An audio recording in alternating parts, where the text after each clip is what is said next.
नमस्कार दोस्तों, स्वागत है आपका एनसीईआरटी प्लेटफॉर्म में। और आज हम कर रहे हैं अपने यूरोप में राष्ट्रवाद का उदय का पार्ट 3।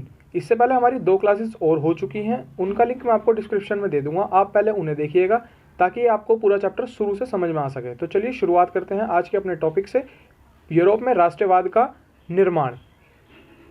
आप 18वीं सदी के यूरोप के नक्शे को देखें तो उसमें वैसे राष्ट्र राज्य नहीं मिलेंगे जैसे कि आज हैं। अगर आप 18वीं सदी के यूरोप का नक्शा देखेंगे तो आपको जैसे आज यूरोप है वैसा वो नहीं दिखाई देगा, वो आज के रूप से काफ़ी अलग था। आज हम जर्मनी, इटली और स्विट्जरलैंड के रूप में जिन देशों को जानते हैं वे तब राजशाही डचियों और कैंटनों में बटे हुए थे। कितने भाग में बटे हुए थे वो? 2 भाग में। राजशाही किनमें? डचियों और कैंटनों में बटे हुए थे, जिनके शासकों के स्वायत्त क्षेत्र यानी कि उनके अपने क्षेत्र थे। पूर्वी और मध्य यूरोप निरंकुश राजतंत्रों के अधीन थे, यानी कि उनके ऊपर कोई संविधान नाम की किसी चीज़ का अंकुश नहीं था। वो कैसे थे? निरंकुश राजा थे। और इन इलाकों में तरह तरह के लोग रहते थे, यानी कि विभिन्न जाति और समूह के लोग रहते थे। वे अपने को एक सामूहिक पहचान या किसी समान संस्कृति का भागीदार नहीं मानते थे। वो क्योंकि वो अलग अलग जाति के लोग थे, इसलिए वो अपने आप को अलग अलग मानते थे। अक्सर वे अलग अलग भाषाएं बोलते थे और विभिन्न जातीय समूहों के सदस्य थे। उदाहरण के तौर पर ऑस्ट्रिया, जो कि हंगरी पर शासन करने वाला था, यानी कि उस समय जो ऑस्ट्रिया हंगरी पर शासन करता था, जो उसका शहर हैम्सबर्ग था, साम्राज्य में कई अलग अलग क्षेत्रों और जनसमूहों को जोड़कर बना था। वो अलग अलग छोटे छोटे क्षेत्रों और जनसमूहों को जोड़कर एक शहर बना था, हैम्सबर्ग। इसमें एल्प्स के टिरोल, ऑस्ट्रिया और सुडेटेनलैंड जैसे इलाकों के साथ साथ बोहेमिया भी शामिल था, जहाँ के कुलीन वर्ग में जर्मन भाषा ज़्यादा बोली जाती थी। जो वहाँ का कुलीन वर्ग यानी कि जो अमीर वर्ग था, कुलीन वर्ग का मतलब अमीर वर्ग जो था, उसमें जर्मन भाषा ज़्यादा बोली जाती थी। और हैम्सबर्ग साम्राज्य में लोम्बार्डी और वेनेशिया जैसे इतालवी भाषी प्रांत भी शामिल थे। इतालवी जो है वो इटली की राजभाषा है। जैसे भारत की राजभाषा क्या है? हिंदी। ऐसे इतालवी जो है वो इटली की राजभाषा है। और हंगरी में आधे लोग मेगियार भाषा बोलते थे, जबकि बाकी लोग विभिन्न बोलियों का इस्तेमाल करते थे, यानी कि अलग अलग बोलियों का वो इस्तेमाल करते थे। ग्लासरिया में कुलीन वर्ग पोलिश भाषा बोलता था, यानी कि जो ग्लासरिया का कुलीन वर्ग था वो कौन सी भाषा बोलता था? पोलिश भाषा बोलता था। इन प्रभावशाली समूहों के अलावा हैम्सबर्ग साम्राज्य की सीमाओं रेखाओं के भीतर, यानी कि जो उसकी सीमा थी उसके अंदर भारी संख्या में खेती करने वाले लोग अधीन अवस्था में रहते थे। अधीन अवस्था मतलब वो गरीबी में रहते थे माफ़ कीजिएगा, अधीन अवस्था में रहते थे। जैसे उत्तर में बोहेमियन और स्लोवाक, कार्नियोला में स्लोवेंस, दक्षिण में क्रोएट तथा पूर्व की तरफ ट्रांसवेल्निया में रहने वाले राउमन लोग थे। ऐसा फर्क राजनीतिक एकता को आसानी से बढ़ावा देने वाला नहीं था। मतलब वहाँ पर राजनीतिक समानता नहीं थी। और ये सब समूह आपस में बांधने वाला तत्व केवल एक ही था, वो था सम्राट के प्रति सबकी निष्ठा। यानी कि सब किसके प्रति निष्ठा मानते? केवल एक व्यक्ति के प्रति। वो कौन होता था? वहाँ का सम्राट। ये सभी उसके प्रति निष्ठावान होते थे। तो वहाँ से बात निकल के आती है राष्ट्रवाद और राष्ट्रीय राज्य का विचार वहाँ पे कैसे उभरा। तो आइए जानते हैं इसको, वहाँ पे राष्ट्रवाद का विचार कैसे उभरा। ये साइड में कुछ इंपॉर्टेंट डेट्स हैं, मैं इनको आपको आज की क्लास के एंड में बताऊंगा। चलिए आगे बढ़ते हैं अपने कुलीन वर्ग और नया मध्य वर्ग। कुलीन वर्ग और नया मध्य वर्ग। कुलीन वर्ग तो आप जानते हैं, जो अमीर वर्ग था, और नया मध्य वर्ग जो उस टाइम पे नए रूप में उभर के आया। सामाजिक और राजनीतिक रूप से जमीन का मालिक कुलीन वर्ग यूरोपीय महाद्वीप का सबसे प्रभुत्वशाली वर्ग था। यानी कि उस समय वहाँ पे सबसे प्रभुत्वशाली कौन था? कुलीन, क्योंकि वहाँ पे वो अमीर थे, पैसे वाले थे, इसीलिए वो प्रभुत्वशाली थे पूरे यूरोपीय महाद्वीप में। इस वर्ग के सदस्य एक साझा जीवन शैली से बंधे हुए थे, जो क्षेत्रीय विभाजनों को आर पार व्याप्त थी। वे ग्रामीण इलाकों में जायदाद यानी कि खेती की जमीन के मालिक और शहरी हवेलियों के मालिक थे। राजनीतिक कार्यों के लिए तथा उच्च वर्गों के बीच वे फ्रेंच भाषा का प्रयोग करते थे। कौन सी भाषा का इस्तेमाल करते थे वो? राजनीतिक कार्यक्रम या उच्च वर्गों के बीच में फ्रेंच भाषा का प्रयोग करते थे। उनके परिवार अक्सर वैवाहिक बंधनों से आपस में जुड़े होते थे, क्योंकि उनकी शादी आपस में अमीरों में ही होती थी, तो वो वैवाहिक बंधनों से आपस में जुड़े हुए थे। मगर यह शक्तिशाली कुलीन वर्ग की संख्या के लिहाज से एक बहुत छोटा समूह था, यानी कि आबादी में ये बहुत ही कम थे तथा जनसंख्या के अधिकांश लोग कृषक थे। वहाँ के अधिकांश लोग कैसे थे? कृषक थे और वो गरीब थे। पश्चिम में ज़्यादातर जमीन पर किराएदार और छोटे काश्तकार खेती करते थे। जबकि पूर्वी और मध्य यूरोप में भूमि विशाल जागीरों में बटी हुई थी जिस पर भूदास खेती करते थे, यानी कि जिस पर कृषक जो है वो खेती करते थे। पश्चिमी और मध्य यूरोप के हिस्सों में औद्योगिक उत्पादन और व्यापार में वृद्धि से शहरों का विकास और वाणिज्यिक वर्गों का उदय हुआ। वहाँ पे औद्योगिक विकास से शहरों में क्या हुआ, वाणिज्यिक वर्गों का उदय हुआ, जिनका अस्तित्व बाजार के लिए उत्पादन पर टिका था। जो उनका उदय हुआ वो किस पे टिका था, उत्पादन पे, यानी कि जितना उत्पादन करेंगे उतना ही बेच पाएंगे औद्योगिकरण में। इंग्लैंड में औद्योगिकरण की शुरुआत जो है वो 18वीं सदी के दूसरे भाग में हुई। कब हुई थी, 18वीं सदी के दूसरे भाग में। लेकिन फ्रांस और जर्मनी के राज्यों के कुछ हिस्सों में ये 19वीं सदी में हुई। फ्रांस में कब हुई है, 19वीं सदी में के दौरान हुई। इस प्रक्रिया के फलस्वरूप नए सामाजिक समूह अस्तित्व में आए, यानी कि जो औद्योगिकरण की शुरुआत हुई इससे नए सामाजिक समूह अस्तित्व में आए, यानी कि जो नया मध्य वर्ग की बात ऊपर टॉपिक में हुई थी वो यहाँ पर निकल गए। नए सामाजिक समूह जो है वो अस्तित्व में आए। और कौन कौन शामिल थे इनमें, श्रमिक वर्ग के लोग, मध्य वर्ग जो उद्योगपतियों, व्यापारियों और सेवा क्षेत्रों के लोगों से बने थे। किस किस से बने थे नए वर्ग, श्रमिक वर्ग से, और के लोग, मध्य वर्ग जो उद्योगपतियों, व्यापारियों और सेवा क्षेत्रों के लोगों से बने थे। मध्य और पूर्वी यूरोप में इन समूहों का आकार 19वीं सदी के अंतिम दशकों तक कैसा था, छोटा आकार था। और कुलीन विशेषाधिकारों की समाप्ति के बाद शिक्षित और उदारवादी मध्य वर्गों के बीच ही राष्ट्रीय एकता का विचार लोकप्रिय हुआ, यानी कि शिक्षित और उदारवादी जो मध्य वर्ग के लोग थे, जो शिक्षित और उदारवादी थे, उनके बीच ही राष्ट्रीय एकता का विचार जो था वो लोकप्रिय हुआ। अगला टॉपिक है हमारा उदारवादी राष्ट्रवाद से के क्या मायने थे। उदारवादी राष्ट्रवाद के क्या मायने थे।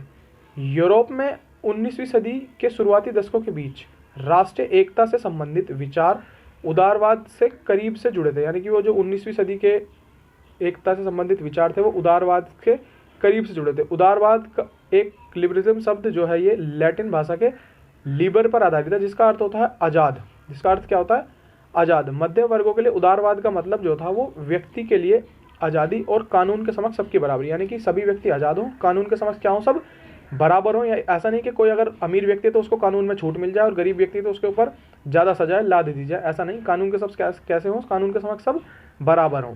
राजनीतिक रूप से उदारवाद एक ऐसी सरकार पर जोर देता था जो सहमति से बनी हो, जो कैसे बनी हो, आपसी सहमति या जनता की सहमति से बनी हो, जैसे कि वोट डालकर या किसी और तरीके से, लेकिन जनता की सहमति से बनी हो। फ्रांसीसी क्रांति के बाद से उदारवाद निरंकुश शासक और पादरी वर्ग के विशेषाधिकारों की समाप्ति, संविधान तथा संसदीय प्रतिनिधि सरकार का पक्षधर था। उदारवाद क्या था, निरंकुश शासकों और पादरी वर्ग, यानी कि निरंकुश शासकों को और पादरी वर्ग को जो विशेषाधिकार दिए हुए थे जन्म सिद्ध, तो वो उनकी समाप्ति। और संविधान तथा संसदीय प्रतिनिधि, संविधान को लाने, और संसदीय प्रतिनिधि यानी कि जो जनता के द्वारा चुन के संसद में बिठाए जाए, उस ऐसी सरकार का क्या था, उदारवाद पक्षधर था। 19वीं सदी के उदारवाद निजी संपत्ति के स्वामित्व की अनिवार्यता पर भी बल देते थे, यानी कि कहते थे निजी संपत्ति होनी चाहिए, उस पर स्वामित्व खुद का होना चाहिए। लेकिन यह जरूरी नहीं था कि कानून के समक्ष बराबरी का विचार सबके लिए मताधिकार के पक्ष में था, यानी कि उस वक्त के लोग ये तो कहते थे कि संपत्ति पे निजी स्वामित्व होना चाहिए, लेकिन कानून के समक्ष सबको बराबर होना चाहिए, इसके पक्ष में लोग बाग कुछ नहीं भी थे। आप याद करें कि क्रांतिकारी फ्रांस उदारवादी प्रजातंत्र का पहला राजनीतिक प्रयोग था। वो उदारवाद प्रजातंत्र का क्या था, एक पहला प्रयोग था, और वहाँ मत देने और चुने जाने का अधिकार केवल संपत्तिवान पुरुषों को था। यानी कि ऊपर उसने क्या कहा था कि संपत्ति का स्वामित्व तो हो, लेकिन कानून के समक्ष वो बराबर नहीं होने चाहिए। और कानून क्या कहता है कि सबको वोट डालने का अधिकार होना चाहिए, लेकिन उस टाइम पे उन्होंने किसको अधिकार दिया था, केवल संपत्तिवान पुरुषों को। जो संपत्ति विहीन पुरुष थे और सभी महिलाओं को राजनीतिक अधिकारों से वंचित रखा था। केवल थोड़े समय के लिए जब जैकोबिन शासन के समय सभी वयस्क पुरुषों को मताधिकार का अधिकार मिला, लेकिन सिर्फ वयस्क पुरुषों को, महिलाओं को नहीं, उसमें भी सिर्फ पुरुषों को मिला था। मगर जब नेपोलियन संहिता पुनः आई, यानी कि नेपोलियन ने अपनी संहिता जब दोबारा लगाई, तो उसमें सीमित अधिकारों को वो वापस ले आया और उसने महिलाओं को आवश्यक दर्जा देते हुए पिताओं और पतियों के अधीन, यानी कि वो या तो पिता के अधीन होंगी या अपने पति के अधीन होंगी, कर दिया। संपूर्ण 19वीं सदी तथा 20वीं सदी के आरंभिक वर्षों में महिलाओं और संपत्ति विहीन पुरुषों ने समान राजनीतिक अधिकारों की मांग करते हुए विरोध आंदोलन चलाए। उन्होंने इस चीज़ का विरोध किया कि हमें ऐसा अधिकार क्यों नहीं दिया गया, हमें समानता का अधिकार क्यों नहीं दिया गया। इसके लिए उन्होंने पूरी 19वीं सदी और 20वीं सदी के प्रारंभिक वर्षों तक विरोध प्रदर्शन चलाए। आर्थिक क्षेत्र में उदारवाद, बाजारों की मुक्ति और चीज़ों तथा पूंजी के आवागमन द्वारा लगाए गए नियंत्रणों को खत्म करने के पक्ष में था। उदारवाद जो था वो आर्थिक क्षेत्रों में जो कि उसको मुक्त चाहता था, यानी कि बाजार कैसे होने चाहिए, मुक्त होने चाहिए, चीज़ें आराम से बिकें और खरीदी जाएं और आवागमन में ज़्यादा राज्य शुल्क ना लगाए, टैक्स ना लगाए, जिससे कि चीज़ें ज़्यादा महंगी ना हो और वो आसानी से बिक सके। 19वीं सदी के दौरान उभरते हुए मध्य वर्गों की यह जोरदार मांग थी। आइए अब इसको एक उदाहरण के मतलब से समझते हैं। 19वीं सदी के पहले भाग में जर्मन भाषी इलाकों का उदाहरण लेते हैं।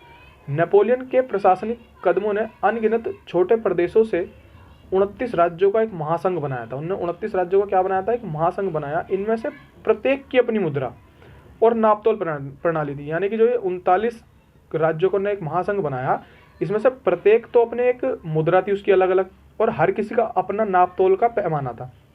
1833 में हैम्सबर्ग से न्यूरेमबर्ग जाकर अपना माल बेचने वाले एक व्यापारी को 11 शुल्क नाकों से गुजरना पड़ता था। शुल्क नाके मतलब एक तरीके से टोल टैक्स, इसको आप ऐसे आज की भाषा में से टोल टैक्स कहते हैं इंग्लिश में। तो 11 सीमा शुल्क यानी कि 11 टोल टैक्सों से उसको गुजरना पड़ता था हैम्बर्ग से न्यूरेमबर्ग जाने के लिए। और हर बार कितना परसेंट टैक्स देना पड़ता था उसको, 5% सीमा शुल्क, यानी कि 5% टोल टैक्स उसको हर बार देना पड़ता था। और शुल्क अक्सर किस पे उस पर आधारित होता था, वस्तुओं का वजन या आकार के अनुसार उन पे शुल्क लगाया जाता था। चूंकि हर क्षेत्र की अपनी नाल तोल व्यवस्था थी, हिसाब लगाने में समय भी ज़्यादा लगता था। मसलन कपड़े को नापने का पैमाना जो वहाँ पे पहले था वो था एले। क्या था, एले, जिसकी लंबाई जगह बदलने के साथ घटती बढ़ती रहती थी। अगर आप एक एले कपड़ा फ्रैंकफर्ट में खरीदा तो उसकी लंबाई 54.7 सेंटीमीटर मिलती। मेंज से खरीदा तो वो 55.1 सेंटीमीटर मिलती। न्यूरेमबर्ग से खरीदा तो 65.6 सेंटीमीटर मिलती। और फ्राइबर्ग से खरीदा तो 53.5 सेंटीमीटर की वो जो है लंबाई उस कपड़े की मिलती। अलग अलग जगहों पे अलग अलग लंबाई थी उस एले की। नए वाणिज्यिक वर्ग ऐसी परिस्थितियों को आर्थिक विनिमय और विकास में बाधक मानते थे, यानी कि जो नए वाणिज्यिक वर्ग वहाँ पे उभरे उन्होंने क्या माना, उसको एक बाधक माना कि भाई हर जगह पे अगर अलग अलग नापतोल की प्रणाली होगी तो सामान को लेने और देने में बहुत सारी दिक्कतें होंगी। अगर एक प्रणाली होगी पूरे देश में तो वो आसानी से माल इधर और उधर जा सकेगा और आसानी से वो मार्केट में बिक सकेगा। एक ऐसे एकीकृत आर्थिक क्षेत्र के निर्माण के पक्ष में वो तर्क दे रहे थे कि जिसमें बाधाएं ना हो, मतलब ये बाधक हट जाएं, वो ऐसा अपना तर्क दे रहे थे जहां वस्तुएं, लोग और पूंजी का आवागमन बाधा रही, तो मतलब उन पर शुल्क कम लगे या ना लगे और वो आराम से बिना बाधा के इधर से उधर आ जा सके। 1834 में प्रसा की पहल पर शुल्क संघ जोल्वे राइन स्थापित किया गया। प्रसा ने यह पहल की 1834 में और शुल्क संघ जोल्वे राइन को उसने स्थापित किया। इसमें अधिकांश जर्मन राज्य शामिल थे। किसके राज्य शामिल थे, जर्मनी के। इस संघ ने शुल्क अवरोधों को समाप्त कर दिया, यानी कि जो शुल्क अवरोध थे, यानी कि जो 11 टैक्स लग रहे थे, हर बार 5% का टैक्स उसको हर नाके पे देना पड़ता था, उनको उन्होंने समाप्त कर दिया और मुद्राओं की संख्या 2 कर दी। यानी कि पहले हर राज्य की अपनी अपनी अलग वो थी मुद्रा, जो पहले 30 से ऊपर थी, यानी कि 30 से भी ऊपर थी, उनको कम करके कितना कर दिया उसने, सिर्फ 2 कर दिया। और इसके अलावा रेलवे के जाल ने गतिशीलता बढ़ाई, यानी कि रेलवे के जाल ने गतिशीलता बढ़ाई, माल को वो जल्दी से इधर से उधर लाने लगे, लोगों को इधर से उधर पहुंचाने लगे और आर्थिक हितों को राष्ट्रीय एकीकरण का सहायक बनाया। राष्ट्रीय एकीकरण का उन्होंने सहायक बनाया आर्थिक हितों को। उस समय पनप रही व्यापक राष्ट्रवादी भावनाओं को आर्थिक राष्ट्रवाद की लहर ने मजबूत किया।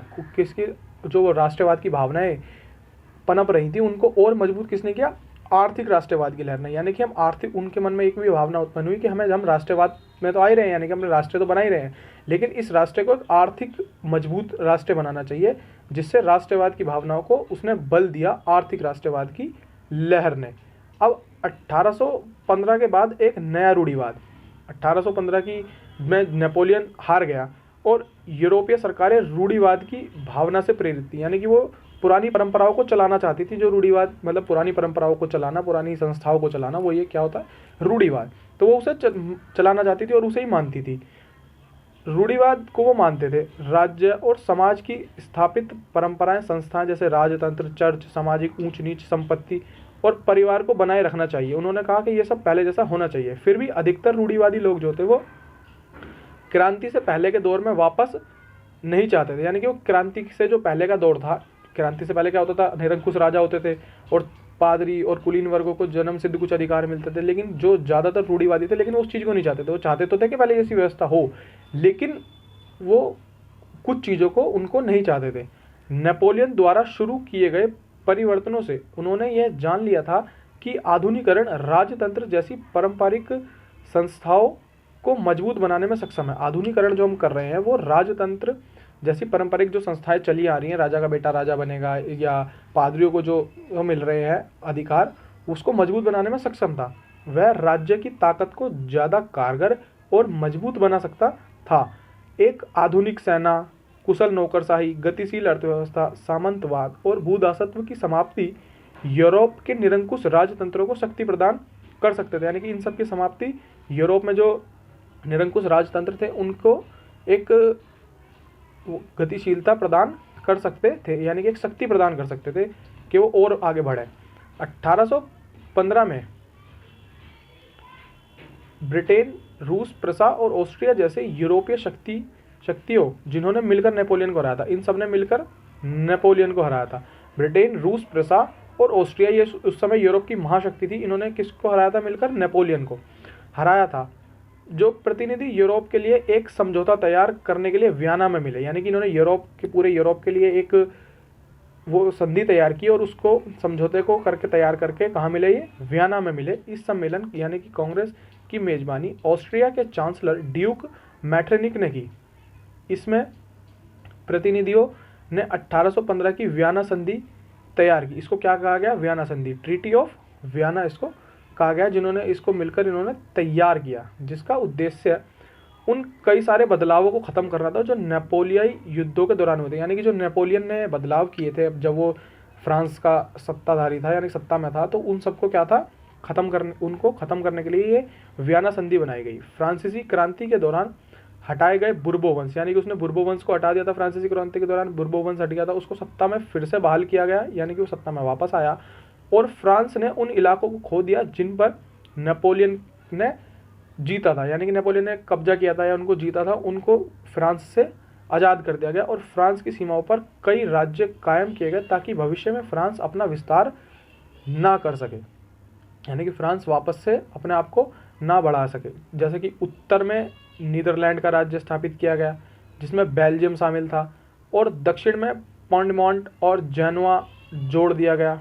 प्रशा को उसकी पश्चिमी सीमाओं पर महत्वपूर्ण नए इलाके दिए गए, जबकि ऑस्ट्रिया को उत्तरी इटली का नियंत्रण सौंपा गया, यानी कि ऑस्ट्रिया को जो था इटली के उत्तरी भाग का नियंत्रण दिया गया। मगर नेपोलियन ने जो 39 राज्यों का जर्मन महासंघ स्थापित किया था, यानी कि जो जर्मनी बोल सकते हैं उसको, जो स्थापित किया था उसने, उसको बरकरार रखा गया, उसको नहीं तोड़ा गया। और पूर्व में रूस को पोलैंड का हिस्सा दे दिया गया, यानी कि रूस को किसका हिस्सा सौंप दिया गया? पोलैंड का हिस्सा सौंप दिया गया, जबकि प्रसा को सैक्सनी का हिस्सा प्रदान किया गया। इस सब का मुख्य उद्देश्य उन राजतंत्रों की बहाली था जिन्हें नेपोलियन ने बर्खास्त कर दिया था, यानी कि जिन्हें नेपोलियन ने या तो हरा दिया था या भगा दिया था, उन सबको वापस सत्ता में लाना था। साथ ही यूरोप में एक नई रूढ़िवादी व्यवस्था कायम करने का लक्ष्य भी था, यानी कि वो यूरोप में क्या चाहते थे? नई रूढ़िवादी व्यवस्था को कायम करना चाहते थे। एक मिनट। 1815 में स्थापित रूढ़िवादी शासन व्यवस्थाएं निरंकुश थी। कैसी थी वो? निरंकुश थी। उनके ऊपर कोई अंकुश नहीं था, कोई शासन संविधान का कोई नियम कायदा कानून वो नहीं उनके ऊपर लागू होता था। वे आलोचना और असहमति बर्दाश्त नहीं करती थी, यानी कि अगर उनके बारे में किसी ने गलत कह दिया या उनके विचार पे या उनके किसी बनाए हुए कानून पे किसी ने असहमति जता दी तो वो उसे बर्दाश्त नहीं करती थी और उन्होंने उन गतिविधियों यानी कि अपने खिलाफ बढ़ती असहमति और आलोचना को दबाना चाहा जो निरंकुश सरकारों की वैधता पर सवाल उठाती थी, यानी कि जो निरंकुश सरकार को अगर गलत बताती थी तो उन्होंने उन आवाज़ों को क्या करना चाहा? दबाना चाहा। ज़्यादातर सरकारों ने सेंसरशिप के लिए नियम बनाए जिनका उद्देश्य अखबारों, किताबों, नाटकों और गीतों में व्यक्त उन बातों पर नियंत्रण लगाना था जो फ्रांसीसी क्रांति से जुड़े स्वतंत्रता और मुक्ति के विचार झलकते थे, यानी कि जो फ्रांसीसी क्रांति के बारे में बताते थे उन पर क्या था? लगाम लगाना था। लेकिन फिर भी फ्रांसीसी क्रांति की स्मृति उदारवादियों को लगातार प्रेरित करती रही। जो उदारवादी लोग थे उनको लगातार फ्रांसीसी क्रांति की बातें प्रेरित करती रही कि नई रूढ़िवादी व्यवस्था के आलोचक उदारवादी राष्ट्रवादी द्वारा उठाया गया एक मुख्य मुद्दा क्या था? प्रेस की आज़ादी। वो किस चीज़ की बात करने लगे थे? प्रेस की आज़ादी, यानी कि मीडिया की आज़ादी। इस चित्र में आप देख सकते हो सेंसरशिप, सबको पट्टी लगा के बिठा रखा है। तो ये एक तरीके की कोई सेंसरशिप है कि इनको बोलने नहीं दिया जाएगा, ये सरकार के खिलाफ कुछ नहीं बोल सकते आप। क्रांतिकारी, अब समझते हैं कि क्रांतिकारी क्या होते हैं। एक मिनट, कट जा भाई। देखिए, क्रांतिकारी 1815 के बाद के वर्षों में दमन के भय ने अनेक उदारवादी राष्ट्रविधियों को भूमिगत कर दिया और बहुत सारे यूरोपीय राज्यों में क्रांतिकारियों को प्रशिक्षण देने और विचारों को प्रसार करने के लिए गुप्त संगठन उभर आए, यानी कि वो एक गुप्त संगठन के रूप में कार्य करने लगे, सरकार से बच के, यानी कि सरकार की नज़र में आए बिना कार्य करने लगे। उस समय क्रांतिकारी होने का मतलब उन राजतंत्रीय व्यवस्थाओं का विरोध करने से था जो वियना, यानी कि जो वियना में संधि हुई थी, वियना कांग्रेस के बाद स्थापित की गई थी 1815 के बाद जो स्थापित की गई थी नई रूढ़िवादी सरकारें, तो उनके का विरोध करना था। साथ ही स्वतंत्रता और मुक्ति के लिए प्रतिबद्ध होना था, यानी कि आप स्वतंत्रता और मुक्ति के लिए प्रतिबद्ध हों और संघर्ष करना क्रांतिकारी होने के लिए ज़रूरी था। संघर्ष करना क्रांतिकारी होने के लिए ज़रूरी था। ज़्यादातर क्रांतिकारी राष्ट्रीय राज्यों की स्थापना को आज़ादी के इस संघर्ष का अनिवार्य हिस्सा मानते थे। ज़्यादातर क्रांतिकारी जो थे वो इस संघर्ष को आज़ादी का क्या मानते थे? हिस्सा मानते थे। ऐसा ही एक व्यक्ति था इटली का क्रांतिकारी जूसेपी मैत्सेनी। उसका जन्म 1870 में जेनेवा शहर में हुआ। कौन से शहर में हुआ था उसका जन्म? जेनेवा शहर में हुआ। और वह कार्बोनारी के गुप्त संगठन का सदस्य था। किस संगठन का सदस्य था वो? कार्बोनारी के गुप्त संगठन का सदस्य था। 24 साल की युवा अवस्था में लिग्रिया में क्रांति के लिए उसे बहिष्कृत कर दिया गया, यानी कि उन्होंने लिग्रिया जगह पे क्रांति करी तो उसको वहाँ से क्या कर दिया गया? बहिष्कृत कर दिया गया। तत्पश्चात उसने 2 भूमिगत संगठनों की स्थापना की। पहला था मरसोई में कौन सा संगठन बनाया उन्होंने? Young Italy. और दूसरा बर्न में बनाया उन्होंने यंग यूरोप, यानी कि उन्होंने 2 गुप्त संगठन बनाए, मरसोई में यंग इटली और बर्न में यंग यूरोप, जिसके सदस्य कौन कौन देश के सदस्य लोग थे उसके? पोलैंड, फ्रांस, इटली और जर्मन राज्यों के समान विचार रखने वाले युवा, यानी कि जिनके आपस में विचार मेल करते थे वो उसके समूह के हिस्सा बने, सदस्य बने। मैत्सेनी को विश्वास था कि ईश्वर की मर्जी के अनुसार राष्ट्र ही मनुष्यों की प्राकृतिक इकाई है, यानी कि कोई राष्ट्र जो होता है वो एक वही मनुष्यों की कैसी है? प्राकृतिक इकाई है, एक राष्ट्र ही होने चाहिए इस दुनिया में, उसका मानना ये था। इटली छोटे छोटे राज्यों और प्रदेशों और पेबंदों की तरह नहीं रह सकता, यानी कि इटली जो है वो छोटे छोटे भागों में बंटकर नहीं रह सकता, उसे जोड़कर एक राष्ट्र होना चाहिए, उनका ये मानना था। नहीं रह सकता, उसे जोड़कर राष्ट्रों के व्यापक गठबंधन के अंदर एकीकृत गणतंत्र बनना ही था। यह एकीकरण ही इटली की मुक्ति का आधार हो सकता है, यानी कि यह जो एकीकरण है यही इटली को आज़ाद कर सकता है। यही मॉडल की देखा देखी, यानी कि इस मॉडल को देख के जर्मनी, फ्रांस, स्विट्जरलैंड, पोलैंड में गुप्त संगठन कायम किए गए, यानी कि वहाँ पे भी गुप्त संगठन बनने लगे। और मैत्सेनी द्वारा राजतंत्र का घोर विरोध करके, यानी कि मैत्सेनी ने क्या किया? राजतंत्र का घोर विरोध किया। उन्होंने कहा कि राजतंत्र जो है वो बुरा है और राष्ट्रवाद ही ठीक है, यानी कि प्रजातंत्र ठीक है। उन्होंने राजतंत्र का घोर विरोध किया और प्रजातांत्रिक गणतंत्र, यानी कि प्रजातांत्रिक राष्ट्रों के अपने स्वप्न से मैत्सेनी ने रूढ़िवादियों को हरा दिया। उन्होंने क्या करा? रूढ़िवादी सरकारों को झुका दिया उस टाइम पे।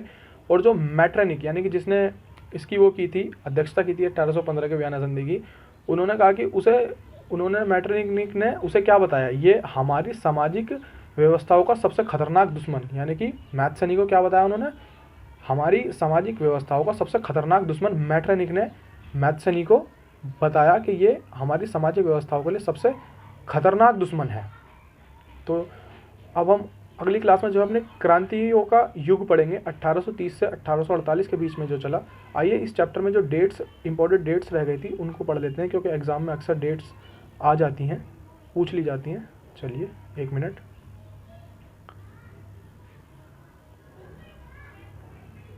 कहाँ गए भाई? आ गए जी। ये डेट्स हैं, इन डेट्स को मैं थोड़ा जूम कर देता हूँ, 1 मिनट। ये देखिए, अब आप इन डेट्स को हम पढ़ते हैं। पहली 1797, 1797 में नेपोलियन का इटली पर हमला। नेपोलियन ने क्या किया था? इटली पर हमला और नेपोलियाई युद्धों की शुरुआत। 1797 में नेपोलियन क्या करता है? इटली में हमला करता है और नेपोलियाई युद्धों की शुरुआत करता है। 1814-15 में नेपोलियन का पतन होने लगता है और वियना शांति संधि होती है, यानी कि 1815 में हमने पढ़ा नेपोलियन हार जाता है और 1815 में क्या होती है? वियना शांति संधि होती है। और 1821 में यूनानी स्वतंत्रता के लिए संघर्ष प्रारंभ होता है। इस यूनानी स्वतंत्रता के बारे में अगले पार्ट में पढ़ेंगे। यूनानी स्वतंत्रता के लिए संघर्ष प्रारंभ होता है और 1848 में फ्रांस में क्रांति, आर्थिक परेशानियों से ग्रस्त कारीगरों, औद्योगिक मजदूरों और किसानों की बगावत शुरू हो जाती है और मध्य वर्ग संविधान और प्रतिनिधित्वात्मक सरकार के गठन की मांग करने लगते हैं। और इतालवी, यानी कि जो इटली की राजभाषा है, जर्मन, मैग्यार, पोलिश, चेक आदि, ये सब जो है कि इसकी राष्ट्रीय राज्यों की मांग करने लगते हैं। अब ये क्या करने लगते हैं? राष्ट्रीय राज्यों की मांग करने लगते हैं। 1859-70 इटली का एकीकरण होता है। 1859 से 70 तक क्या चलता है जी? आपका इटली का एकीकरण चलता है। 1866 से 1871 जर्मनी का एकीकरण, यानी कि 1859 से 1870 किसका एकीकरण? इटली का। और 1866 से 1871 जर्मनी का। और 1905 में हैम्सबर्ग और ओटोमन साम्राज्यों में स्लाव राष्ट्रवाद मजबूत होता है। हैम्सबर्ग और ओटोमन साम्राज्यों में स्लाव राष्ट्रवाद मजबूत होता है। ओटोमन मतलब कि उस्मानी साम्राज्य था, एक तरीके से समझते हैं मुस्लिम साम्राज्य में स्लाव राष्ट्रवाद मजबूत होता है 1905 में। तो ये आपकी कुछ इंपॉर्टेंट डेट्स थी, इनको हमने पढ़ा। और अब हम जो है अपनी अगली क्लास में अपने पार्ट 4 को कंटिन्यू करेंगे, इस चैप्टर को आगे, जो हमारी क्लास 4 होगी, और उसमें हम पढ़ेंगे क्रांतियों का युग 1830 से 1848। तो मैं आशा करता हूँ आपको ये पार्ट समझ में आया होगा। इस ऐसे ही आने के पार्ट्स आते रहेंगे, आप उनको देखिए और अपनी हिस्ट्री को कंप्लीट कीजिए, एनसीईआरटी को। और वीडियो को लाइक करें, चैनल को सब्सक्राइब करें और वीडियो को शेयर करें ताकि ज़्यादा से ज़्यादा लोगों तक ये वीडियो पहुँच सके। धन्यवाद।